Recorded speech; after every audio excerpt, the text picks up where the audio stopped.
기숙사에서 만난 미친 룸메의 정체. 지금까지 본 기숙사 룸메 썰 중에 이것만큼 소름 끼치고 이것만큼 반전이 심한 얘기는 없었습니다.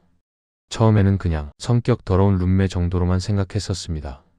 그런데 시간이 지날수록 저와 언니들은 점점 확신하게 되었습니다. 아, 이 사람 그냥 이상한 게 아니라 진짜 미친 사람일지도 모르겠다고요. 대학교 1학년이 되었습니다. 저는 4인실 기숙사에 배정되었고 같이 방을 쓰게 된 사람은 3학년 언니 2명, 2학년 언니 1명, 저 혼자 1학년이었습니다. 첫날에는 방에 아무도 오지 않았습니다. 그래서 저는 2층 침대 하나를 고르고 제일 구석진, 응달진 책상에 짐을 풀었습니다. 1학년이니까 좋은 자리는 언니들이 쓰시라고. 그렇게 양보했습니다. 복도에는 방을 쓰는 사람들 얼굴 사진이 붙어 있었습니다.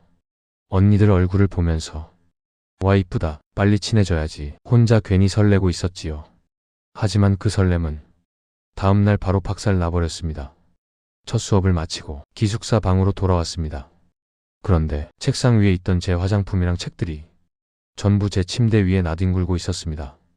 그 책상 위에는 처음 보는 과자 봉지와 화장품들이 대놓고 자리 잡고 있었습니다. 그때 처음 보는 3학년 언니가 들어왔습니다. 머리가 길어서 그냥 롱언니라고 부르겠습니다. 놀란 나머지 인사도 못하고 쳐다만 보고 있는데 언니가 첫마디로 이렇게 말했습니다. 몇 학년이야? 1학년이라고 하자마자 언니는 대뜸 그러더군요. 선배인 거 알면 인사부터 하는 게 예의 아니야? 버르장머리 없네. 기분은 나빴지만 첫인상부터 싸우고 싶지는 않았습니다. 그래서 인사를 하고 최대한 웃으면서 물어보았습니다. 언니, 제 짐은 왜 이렇게 하셨어요? 그러자 롱언니가 말했습니다. 원래 고학년이 첫 번째 선택권 있는 거 몰라? 나 햇볕 알레르기 있어서 햇볕 닿으면 큰일 나. 여기 창가 쪽 책상 내가 쓸 거야. 문제는 제 물건을 옮긴 게 아니라 그냥 던졌다는 것이었습니다. 분홍색 이불 위에는 파우더 가루가 쏟아져 있었고 볼펜통은 뒤집혀서 제가 아끼던 예쁜 펜들이 방바닥에 여기저기 굴러다니고 있었습니다. 도저히 참기 힘들었지만 그래도 최대한 웃으면서 말했습니다. 언니, 다음부터는 조금만 예쁘게 놔주시면 안 돼요. 그러자 롱언니는 이렇게 대답했습니다. 나 2층까지 올라가기 싫어서 그랬는데 뭐 어쩌라고. 그날 밤 저는 립스틱 2개, 곰돌이 볼펜 하나, 선물 받은 작은 샤넬 향수 하나를 잃어버렸습니다. 그 작은 방을 손이 닳도록 뒤져도 나오지 않았습니다. 물론 누가 가져갔을지는 딱 한 사람밖에 떠오르지 않았습니다. 그날 밤 방에는 저와 롱언니 둘뿐이었습니다. 11시쯤 되어 언니가 자러 누우길래 제가 불을 껐습니다. 그런데 언니가 갑자기 짜증을 내는 겁니다. 왜 불 꺼? 나 불 켜야 잠 와. 깜깜한 데 있으면 못 자. 저는 반대로 어두워야 잠이 오는 편입니다. 속으로는 어쩌라는 거지 싶었지만 어차피 고학년이기도 하고 괜히 또 싸우기 싫어서 그날은 그냥 양보하고 불을 켠 채로 자려고 했습니다. 그런데 잠이 들려고만 하면 1층 침대 쪽에서 바스락바스락 와그작 과자 봉지 찢는 소리, 과자를 몇 개씩 한 번에 깨무는 소리가 미친 듯이 들려왔습니다. 처음에는 한 봉지만 먹겠지 하고 참았습니다. 하지만 한 봉지를 다 먹고 나서 책상으로 가더니 2봉지를 더 가져오더군요. 결국 참다 못해 말했습니다. 언니, 죄송한데 봉지 소리가 너무 커서 제가 잠을 잘 수가 없어요. 그러자 돌아온 대답은 딱 한마디였습니다. 너 되게 예민하다.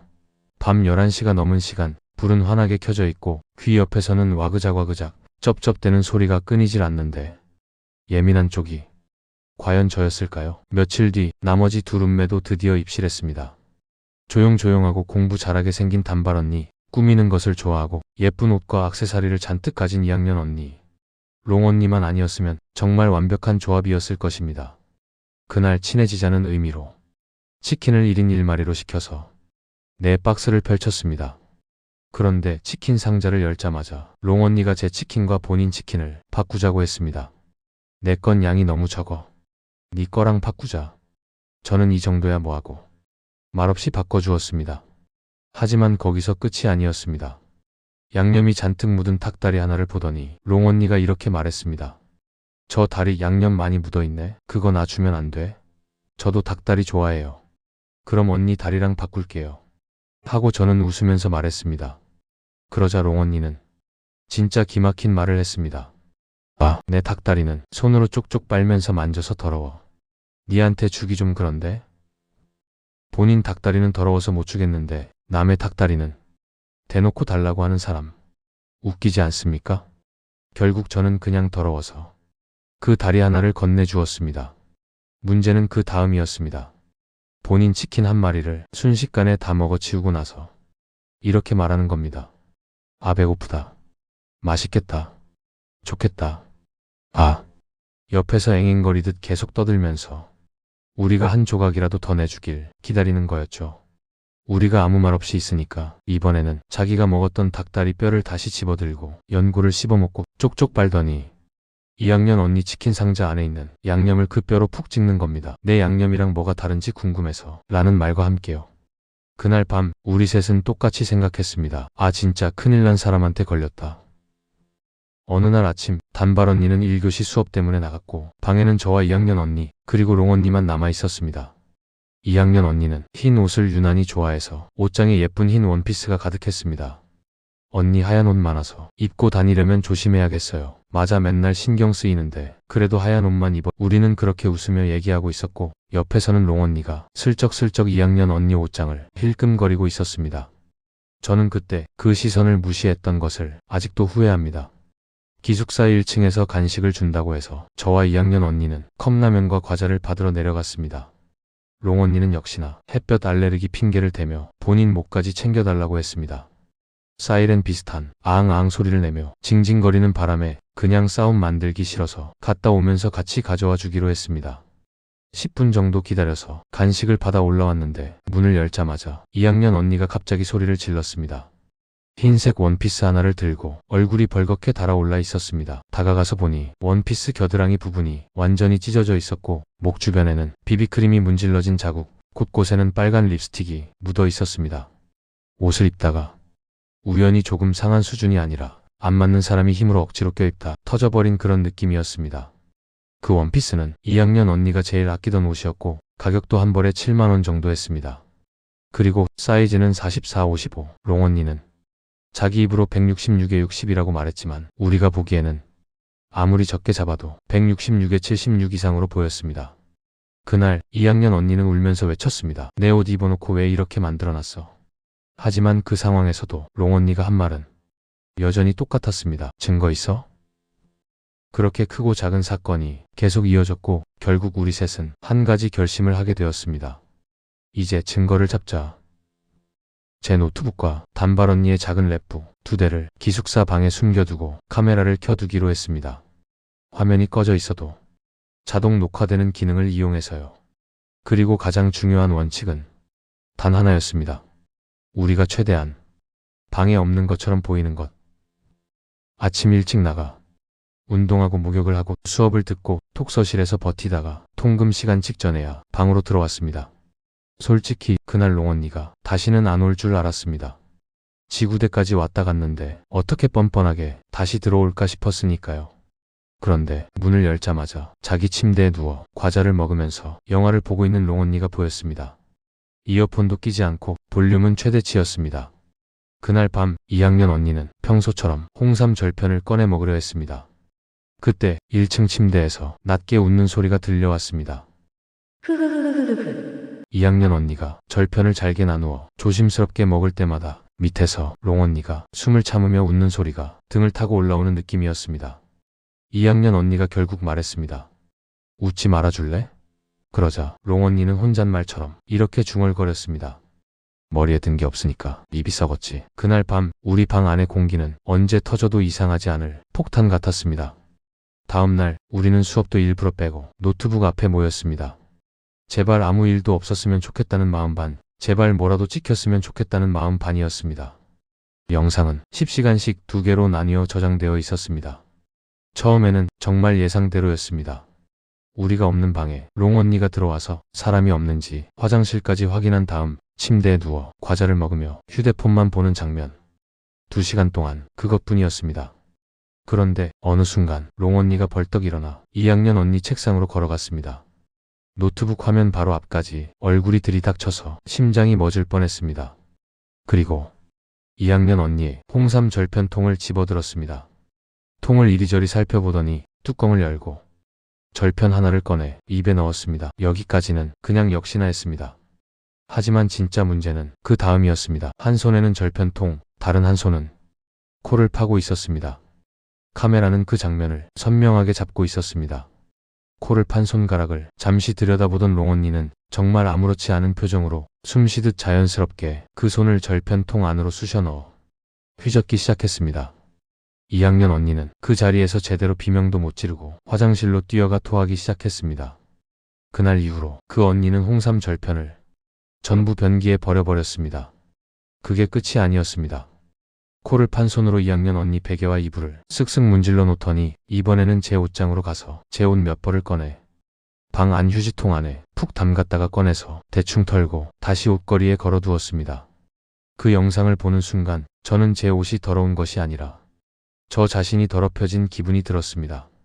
그 옷들은 결국 다 버렸습니다. 그리고 영상 속에서 롱 언니는 갑자기 속옷까지 벗어던지고 알몸으로 방을 돌아다니기 시작했습니다. 단발 언니의 베개를 집어 겨드랑이에 비비고 제 침대 위에 벌거벗은 채로 누워 몸을 문지르고 2학년 언니의 액세서리들은 자기 머리카락 속에 쑤셔 넣어 이리저리 비빈 뒤 아무렇지 않게 제자리에 돌려놓았습니다. 그날 우리 셋은 한참 동안 아무 말도 하지 못한 채 멍하니 앉아있기만 했습니다. 그냥 혼이 빠져나간 느낌이었습니다. 그래도 혹시 몰라서 단발 언니 래프게 찍힌 영상도 확인해 보기로 했습니다.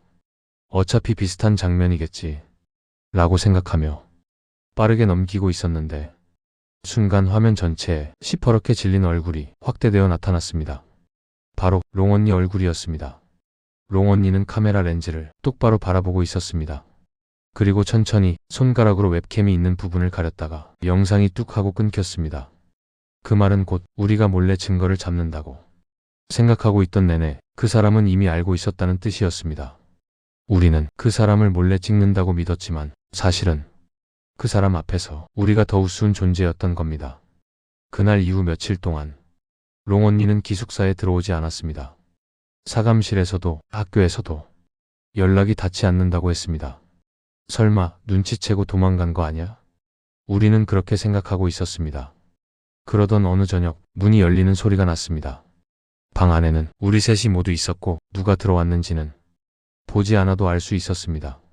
롱 언니는 문 앞에 서서 한 발자국도 더 들어오지 않은 채 한참 동안 우리를 바라보고 있었습니다. 그 눈빛이 지금도 잊히지 않습니다. 니네 반드시 죽여버릴 거야. 그렇게 말하는 것 같은 눈빛이었습니다. 겁 많던 2학년 언니가 입술을 떨면서 말했습니다. 오지 마. 그 말을 들은 순간 롱 언니는 미친 듯이 우리가 있는 2층으로 기어 올라오기 시작했습니다. 저는 비명 같은 소리를 지르고 단발 언니도 뛰어내려왔습니다. 그 사이에 롱 언니는 2학년 언니의 머리채를 붙잡고 말 그대로 죽일 듯이 패기 시작했습니다. 그냥 여학생들끼리 머리카락 좀 잡는 수준이 아니었습니다. 몸무게와 힘의 차이가 그대로 폭력이 되는 순간이었습니다. 둘이 엉켜서 2층 침대에서 떨어졌고 저와 단발 언니도 말리다가 같이 휘말렸습니다. 제 광대뼈는 그날 한 대 맞은 뒤 한동안 욱신거렸고 2학년 언니는 나중에 보니 앞니에 금이 가 있었습니다. 소란에 놀란 사감 선생님이 올라오셨고 잠시 후 지구대 경찰까지 도착했습니다. 웃긴 점은 그 와중에도 역할은 항상 같았다는 것입니다. 맞은 사람은 우리 셋이었는데 울면서 저 일방적으로 폭행당했어요. 얘네 3명이 작정하고 날 죽이려 들었어요. 그렇게 피해자 코스프레를 하는 사람은 늘 롱 언니였습니다. 며칠 뒤 우리는 경찰서에서 대질신문을 하게 되었습니다. 우리는 조금 일찍 도착했지만 롱 언니는 약속 시간 20분이 지나도록 오지 않았습니다. 경찰이 전화를 걸자 처음에는 받지도 않았고 나중에서야 전화를 받더니 이렇게 말했습니다. 지금 뷔페인데요. 밥 먹고 갈게요. 결국 경찰에게 한 소리 듣고 겨우 나타났습니다. 배를 빵빵하게 내민 채로요. 대질신문에서 가장 중요한 질문은 하나였습니다. 누가 먼저 때렸느냐? 우리는 당연히 롱 언니가 먼저 달려들었다고 진술했습니다. 하지만 롱 언니는 끝까지 아니라며 버텼습니다. 그때 경찰이 복도 CCTV를 틀어주었습니다. 화면에는 문을 열고 들어오는 롱 언니가 우리 쪽으로 돌진해 먼저 손을 휘두르는 장면이 선명하진 않아도 분명하게 찍혀 있었습니다. 그걸 보고도 롱 언니는 이렇게 말했습니다. 이건 아닌데? 그러더니 영상을 멈추고 말했습니다. 경찰 아저씨, 머리 모양 보세요. 이거 쟤잖아요. 나랑 똑같아요. 흑백 CCTV 화면 속 실루엣과 체형은 누가 봐도 그 사람과 똑같았습니다. 경찰도 결국 한숨을 쉬며 말했습니다. 이제 그만 우기고 인정할 건 인정합시다. 의사의 진단 결과 2학년 언니는 전치 5주, 단발 언니와 저는 전치 2주. 경찰은 말했습니다. 이 정도면 합의를 하든지 아니면 교도소를 가든지 해야 합니다. 우리는 그 자리에서 딱 잘라 말했습니다. 합의 안 하겠습니다. 돈 필요 없습니다. 그냥 넣어주세요. 경찰이 롱 언니에게 물었습니다. 합의를 한다면 얼마 정도 줄 생각입니까? 잠시 고민하더니 그 사람 입에서 나온 금액은 2만 원이요 였습니다. 자기 전 재산이라고 했습니다. 그 말을 듣는 순간 이 사람과 더 이상 이성적인 대화를 기대하는 것이 무의미하다는 생각이 들었습니다. 대질신문이 끝나고 서류에 사인을 하는데 이상한 점을 하나 발견했습니다. 우리 셋의 이름과 함께 기재되어 있어야 할 칸에 롱 언니 이름이 아니라 처음 보는 이름이 쓰여 있었습니다. 경찰에게 물었습니다. 이 사람은 누구예요? 그러자 경찰이 대답했습니다. 지금 대질신문한 사람 이름인데요. 우리는 동시에 말했습니다. 아니에요. 저 사람 이름은 우리가 알고 있는 그 이름인데요. 학생증에도 그 이름으로 되어 있었어요. 그제야 경찰도 이상함을 느끼고 학교에 신원 조회를 넣었습니다. 잠시 후 팩스로 도착한 답은 그 이름의 학생은 이 학교에 없습니다. 라는 내용이었습니다. 결국 롱 언니는 모든 것을 실토했습니다. 우리가 지금까지 롱 언니라고 부르던 사람은 이 학교 학생이 아니라 이 학교에 다니고 있던 진짜 학생, 친동생의 이름을 도용해서 기숙사에 몰래 들어와 살던 25살 언니였습니다. 동생은 원래 기숙사에 들어올 예정이었는데 언니는 전세금을 도박으로 날려 갈 곳이 없어진 상태였습니다. 그래서 장난처럼 물어봤다고 합니다. 그냥 언니가 너 기숙사 들어가서 살까? 그러자 동생은 너무도 쉽게 그래 언니가 들어가. 나는 남자친구 집에서 살게. 라고 대답했다고 합니다. 자매라 얼굴형이 비슷한 데다가 사진은 얼마든지 보정할 수 있습니다. 기숙사 카드는 이름과 학번만 맞으면 찍히고 수업은 한 번도 들어가 본 적 없으면서 패션 디자인과 3학년인 척 상대가 후배인지 선배인지도 모르는 사람들을 마구 부려먹으며 살았던 겁니다. 재판 과정에서 이 사람은 기괴한 소리도 많이 했습니다. 그날 사탄이 내 귀에 속삭였어. 저 사탄 같은 년들 때리라고. 그래야 내 애군이 풀린다고. 자신이 우리를 때린 것도 우리를 위해 악귀를 대신 맞은 것이라고 주장했습니다. 결론부터 말씀드리면 우리는 끝까지 합의하지 않았고 그 사람은 1심에서 징역 1년 6개월을 선고받았습니다. 불법으로 기숙사에 들어와 살며 학생들을 상습적으로 괴롭히고 폭행한 죄까지 합쳐서입니다. 정신 감정도 받게 되었다고 들었습니다. 재판 중 그 사람은 이런 말도 했습니다. 나 탈옥해서 너희 다 찾아갈 거야. 평생 괴롭혀 줄 거야. 그래서 우리는 그 협박까지 녹음해서 경찰에게 제출했습니다. 접근 금지 처분도 함께 내려졌습니다. 그 사건 이후 저와 단발 언니 2학년 언니는 다 같이 휴학을 결심했습니다. 몸도 마음도 너무 지쳐서 더는 이 학교에서 버티고 싶지 않았기 때문입니다. 그래도 좋은 점도 하나 있었습니다. 최악의 룸메 때문에 알게 된 최고의 룸메 둘. 우리는 지금도 연락을 주고받으며 그때 그 미친년 기억나? 이렇게 웃곤 합니다. 물론 가끔은 아직도 악몽을 꾸기도 합니다만요. 여러분, 기숙사 룸메 구할 때는 운이 정말 중요합니다. 잠버릇 심한 룸메, 코 고는 룸메, 청소 안 하는 룸메 다 괜찮습니다. 하지만 혹시 당신의 룸메가 어느 날 갑자기 학생증을 보여주기 싫다. 학번이 잘 기억이 안 난다. 이런 이상한 말을 하기 시작한다면 그때는 진지하게 한 번쯤 의심해 보셔야 할지도 모르겠습니다. 혹시 모르지 않습니까? 당신 옆 침대에 누워있는 사람이 학생이 아닐 수도 있다는 것을요. 오늘 이야기는 실제로 인터넷에서 떠돌던 공포의 룸메 실화를 바탕으로 각색한 이야기였습니다. 혹시 여러분도 기묘한 룸메를 만나본 적이 있으시다면 댓글로 당신만의 공포썰을 들려주십시오. 그럼 오늘 밤 당신 방 침대 아래는 꼭 한번 확인하고 주무시길 바랍니다.